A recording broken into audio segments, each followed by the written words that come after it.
ሰላም ጤና ይስጥልኝ ውድ ቻናላችን ተከታታዮች የዛሬ አዳዲስ መረጃዎችን ይዘን ቀርበናል። አርስታቱን እናስቀድማለን። የኢትዮጵያ መንግስት የኤርትራ ነጻነት የመቀልበስ ፍላጎት አሳይቷል ስትል ኤርትራ ከሰሰች። በትግራይ ተጨማሪ ጥቃቶችን ለመከላከል መንግስታት እርምጃ እንዲወስዱ ሁማን ራይትስ ዎች አሳሰቡ። ኢትዮጵያ ለዓለም አቀፍ ልማት የበኩሏን ሚና ለመውጣት ቁርጠኛ ናት ሲሉ ጠቅላይ ሚኒስትር አብይ አህመድ ገለጹ። በማዕከላዊ ናይጄሪያ የሚንቀሳቀሱ ታጣቂ ቡድኖች ዓርብ ዕለት ወደ አንድ የካቶሊክ ትምህርት ቤት በመግባት ከ200 በላይ ተማሪዎችን አግተው መውሰዳቸው ነው የተዘገበው። እስራኤል የጋዛ የተኩስ አቁም ስምምነት በአዲስ የመሬት ወረራ መጣሷ ተነገረ። ውድ ተከታታዮቻችን እነዚህና ሌሎች መረጃዎችን ይዘናል። አብራችሁን ቆዩ። የኢትዮጵያ መንግስት የኤርትራ ነጻነት የመቀልበስ ፍላጎት አሳይቷል ስትል ኤርትራ ከሰሰች። የኢትዮጵያ የባህር በር ከማግኘት አልፎ ኤርትራ በትጥቅ ትግል ያገኘችው ነጻነት የመቀልበስ ፍላጎትን በግልጽ አሳይታለች ሲሉ የኤርትራው ማስታወቂያ ሚኒስትር የማነ ገብረ መስቀል ገልጸዋል። የኢትዮጵያ መንግስት ባለፉት 2 ዓመታት በኢትዮ ኤርትራ መካከል ውጥረት ለመፍጠርና ግጭት ለመቀስቀስ እየጣረ ይገኛል ብለዋል። ለዚህ ችግር መፍትሄው በቅን ልቦና ዓለም አቀፍ ሕግንና የጎረቤትን የግዛት አንድነት ሉዓላዊነት ማክበር ነው ብለዋል። ፕሬዝዳንት ኢሳያስ እና ጠቅላይ ሚኒስትር አብይ አህመድ ከ7 ዓመታት በፊት አስመራ ላይ የተፈራረሙት የሰላም ስምምነት በሁለቱ ሀገራት መካከል ግጭት ማቋረጥን የሚያበስር እንደነበር አስታውሰዋል። ሆኖም የኢትዮጵያ መንግስት እንደ ቀደምቶቹ የተስፋፊነት ፖሊሲ በመከተል ስምምነቱ በቀጠናው ሊያሰፍነው የነበረውን መረጋጋትና ትብብር ማክሸፉን ወቅሰዋል። የኢትዮጵያ መንግስት በኤርትራ ላይ ጦር በመስበክ ብሔራዊ ስሜትን ለማንሳትና በመገናኛ ብዙኃን አማካኝነት የሚያደርገው ዘመቻ ተጠናክሮ መቀጠሉን አንስተዋል። በትግራይ ተጨማሪ ጥቃቶችን ለመከላከል መንግስታት እርምጃ እንዲወስዱ ሁማን ራይትስ ዎች አሳሰበ። የማንቂያ ደወሎች በኢትዮጵያ ያቃጭላሉ በሚል ድርጅት ባወጣው ዘገባ በሰሜን ኢትዮጵያ የሚኖሩ ሰላማዊ ዜጎችን ከጦር ወንጀሎችና ሌሎች በደሎች የሚከላከለው ወርቅ አፈጻጸም ደካማ መሆኑና ብዙ ሀገራት ትኩረታቸው ሌላ ቦታ በመሆኑ በትግራይ ክልል እንደገና ሊስፋፋ የሚችለውን ጥቃት ለመከላከል ተጽዕኖ ፈጣሪ መንግስታት በፍጥነት መንቀሳቀስ እንደሚኖርባቸው አመላክተዋል። ድርጅቱ ለዚህ ስጋት መነሻ ያለው ባለፉት ሳምንታት በኢትዮጵያ መንግስትና በህዝባዊ ወያነ ሓርነት ትግራይ ህወሓት መካከል ውጥረቱ እየጨመረ መምጣት ነው። በተጨማሪ በኢትዮጵያና በጎረቤት ኤርትራ መካከል ከፍተኛ ውጥረት እንዳለ ገልጸዋል። ድርጅቱ አያይዞም ዲፕሎማቶችና ተንታኞች በሁለቱ ሀገራት መካከል የሚታዩ ቅስቀሳዎች ካለፉት ጦርነቶች የማገገም ዕድል ባላገኙ አካባቢዎች ደግሞ ወደ ግጭት ሊያመራ እንደሚችል ለወራት ሲያስጠነቅቁ መቆየታቸው አመላክተዋል። ከጎርጎሮሳውያኑ 2020 እስከ 2022 በሰሜን ኢትዮጵያ የተከሰተው ግጭት ከትግራይ ተነስቶ ወደ አፋርና አማራ ክልል ተስፋፍቶ እንደነበረ የገለጸው ሁማን ራይትስ ጦርነቱ በመቶ ሺህ የሚቆጠሩ ሰዎችን ህይወት ቀጥፈዋል፣ ሚሊዮኖችን አፈናቅለዋል፣ ወሳኝ መሰረተ ልማቶችን አውድሟል ሲሉ አስታውሰዋል።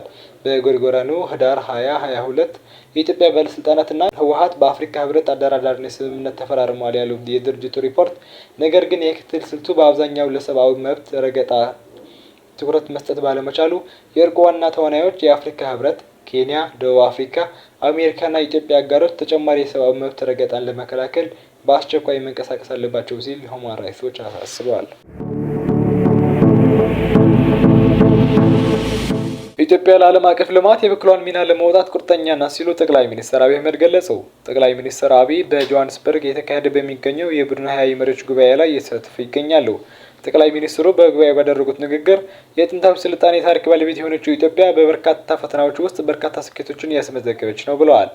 መደመር ከኢትዮጵያውያን የበገሬነት መንፈስ የሚቀዳ ነው ያሉት ጠቅላይ ሚኒስትሩ በልዩነት ውስጥ አንድ በመሆን የተለያየ እምቅ አቅምን በማጣመር የተሻለ ነገርን ለመስራት ያለመ እንደሆነ አስረድተዋል። በዚህ መርህ በመምራት ኢትዮጵያ አካታች እድገትን እያስመዘገበች ትገኛለች፣ ከተሞቿም የፈጠራ ማዕከል የሆነ ነው ብለዋል። ኢትዮጵያ በታዳሽ ኃይልና በዲጂታል መሰረተ ልማት በርካታ ስራዎችን በመከናወን የዜጎቿን ትስስር ያሳለጠች ትገኛለች ነው ያሉት። በግብርናውና ሌሎች ዘርፎችም አመርቂ ስራዎችን እያከናወነች እንደምትገኝም አብራርተዋል። የአየር ንብረት ለውጥን በመቋቋም ረገድ አበራታች ስራ በመከናወን በማስታወስ ለዚህም በአረንጓዴ አሻራ ባለፉት ዓመታት ከ48 ቢሊዮን በላይ ችግኞች መተከላቸውን ገልጸዋል። በኃይል ልማት ዘርፍ ታላቁ የኢትዮጵያ ህዳሴ ግድብ እና ሌሎች ግዙፍ ፕሮጀክቶች እየተከናወኑ መሆኑን አመላክተዋል። አካታችና ቀጣይነት ያለው እድገትን ማድረግ ለአፍሪካ ወሳኝ ጉዳይ መሆኑን ጠቅላይ ሚኒስትር አብይ በንግግራቸው አጽንኦት ሰጥተዋል። የደቡብ አፍሪካ ፕሬዝዳንት ሲሪል ራማፎሳ ዓለም አቀፍ ችግሮችን ለመፍታት በጋራ መተባበር እንደሚያስፈልግ አሳሰቡ። ራማፎሳ ይህን ያሉት ዛሬ በደቡብ አፍሪካ አስተናጋጅነት መካሄድ የጀመረውን የቡድን 20 ጉባኤ መክፈቻ ንግግር ሲያደርግ ነው። ራማፎሳ አክለውም በበለጸጉና በድሃ ሀገሮች መካከል ያለው ልዩነት ለዘለቄታማ እድገት እንቅፋት ከሆኑ ነገሮች አንዱ እንደሆነ በመግለጽ አለመመጣጠንና ኢፍትሐዊ ተቀባይነት የሌለው ነው ብለዋል። በአፍሪካ ለመጀመሪያ ጊዜ የሚካሄደው እስከ ነገ የሚዘልቅ ሲሆን በኢንዱስትሪ የበለጸጉና በመልጸግ ላይ ያሉ በኢኮኖሚ መሪ የሆኑት የቡድን 20 ጉባኤ አባላት የሚሳተፉበት ይሆናል። ይሁንና በጉባኤ ላይ የዩናይትድ ስቴትስ፣ ቻይና እና የሩሲያ ፕሬዝዳንት አልተገኙም። በጉባኤው ላይ የተገኙት የጀርመኑ መራሄ መንግስት ፍሬድሪሽ ሜርስ ለጠንካራ አጋርነት፣ ለቀውስ ዲፕሎማሲና በህግና በአስተማማኝነት ላይ የተመሰረተ ስርዓት በአንድነት እንቆማለን ሲሉ ዛሬ በኤክስ ገጻቸው ላይ አስፍረዋል። ሜርስ በጉባኤው ላይ ባሰሙት ንግግር ደግሞ ሩሲያ በዩክሬን ላይ የምትካሄደውን ወረራ ታቁም ሲሉ አሳስበዋል። ዶናልድ ትራምፕ በጉባኤው ባለመሳተፋቸው እንደማይቆጫቸው የተናገሩት የፈረንሳይ ፕሬዝዳንት ኢማኑኤል ማክሮን በበኩላቸው የእሳቸው ባለመገኘት ሊያግደን አይገባም ብለዋል። ግዴታችን በቦታው መገኘት፣ መሳተፍና አብረን መስራት ነው፣ ምክንያቱም ብዙ ተግዳሮቶች አሉብን ብለዋል ማክሮን። ደቡብ አፍሪካ የጉባኤው አስተናጋጅ እንደመሆኗ አንድነት፣ እኩልነት፣ ዘላቂነት የሚሉን ዋና ዋና ጉዳዮች በአጀንዳነት አስቀምጣለች። በጉባኤው ጠቅላይ ሚኒስትር አብይ አህመድም ተገኝተው ንግግር አድርገዋል። በናይጄሪያ ታጣቂዎች ከ200 በላይ ተማሪዎችን ከትምህርት ቤት አግተው ወሰዱ። በማዕከላዊ ናይጄሪያ የሚንቀሳቀሱ ታጣቂ ቡድኖች አርብ ዕለት ወደ አንድ የካቶሊክ ትምህርት ቤት በመግባት ከ200 በላይ ተማሪዎችን አግተው መውሰዳቸውን የተዘገበው። ይህ በዚህ ሳምንት የደረሰ ሁለተኛ የጅምላ እገታ መሆኑን ተገልጸዋል። እገታው የተፈጸመው በኒጀር ግዛት ፓፓሪ በሚገኘው የቅድስት ማርያም ትምህርት ቤት ሲሆን ባለስልጣናቱ በጸጥታ ስጋት ምክንያት ሁሉም አዳሪ ትምህርት ቤቶች በጊዜያዊነት እንዲዘጉ ትዕዛዝ ሰጥተው ነበር። የናይጄሪያ ክርስቲያኖች ማህበር እንደገለጸው አርብ ማለዳ ታጣቂዎች ወደ ትምህርት ቤት በመግባት 215 ተማሪዎች እና 12 ሰራተኞችን ወስደዋል። ናይጄሪያ ከቅርብ ቀናት ወዲህ በታጣቂ ቡድኖች የሚፈጸሙት አዲስ ጥቃቶችን እያስተናገደች ትገኛለች። ሰኞ ዕለት በኬቢ ግዛት ከሚገኘው አዳሪ ትምህርት ቤት ሙስሊም ናቸው የተባሉ ከ20 በላይ ሴቶች ተማሪ ታግደው ተወስደዋል። በኳራ ግዛት የሚገኝ አንድ ቤተክርስቲያን የአምልኮ ስነ ስርዓቱ በቀጥታ ስርጭት የተላለፈ በተፈጸመ ጥቃት 2 ምዕመናን ሲገደሉ 38 ደግሞ ታግተው ተወስደዋል።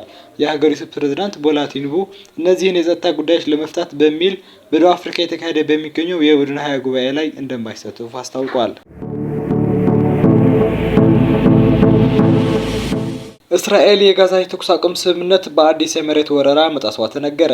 ሀገሪቱ በጋዛ የመተላለፊያ መስመሮች ላይ አዲስ የመሬት ወረራ መጀመሯ ተዘግቧል።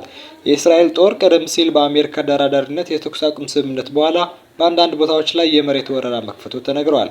የእስራኤል ወታደሮች 300 ሜትር ርቀት ላይ ወደ መኖሪያ አካባቢዎች በመምጣት መድፍ በመተኮስና ፈንጂ የተሞሉ ተሽከርካሪዎችን በማፈንዳት በምስራቅ ጋዛ ከተማ ቱፋህና ሹጃ ሰፈሮች የሚኖሩ ቤተሰቦች አካባቢውን ለቀው እንዲወጡ መገደዳቸው ተናግረዋል። የእስራኤል ወታደሮች የፈጸሙት ጥቃት በጋዛ ቢጫ መስመር ላይ የተፈጸመ ነው ተብሏል። በሰሜን ጋዛ ሰፈሮች የሚኖሩ ፍልስጤማውያን ከበባው ለማምለጥና ሕይወታቸውን ለማዳን ጥረት ያደረጉ መሆኑን የአልጀዚራ ዘገባ አስነብበዋል። በተያያዘ ዜና በምስራቅ ኢየሩሳሌም በካፋር አቀብ ሰፈር 2 ፍልስጤማውያን ወጣቶች በተከበበው ዌስት ባንክ በደረሰባቸው ጥቃት ሕይወታቸውን ማለፉ ተነግረዋል። የተወደዳችሁ የቻናላችን ተከታታዮች የዕለቱ መረጃዎች እነዚህ ነበሩ። ቻናላችን ሰብስክራይብ በማድረግ ቤተሰብ እንድትሆኑ በመጋበዝ እንሰናበታችኋለን። ሰላም።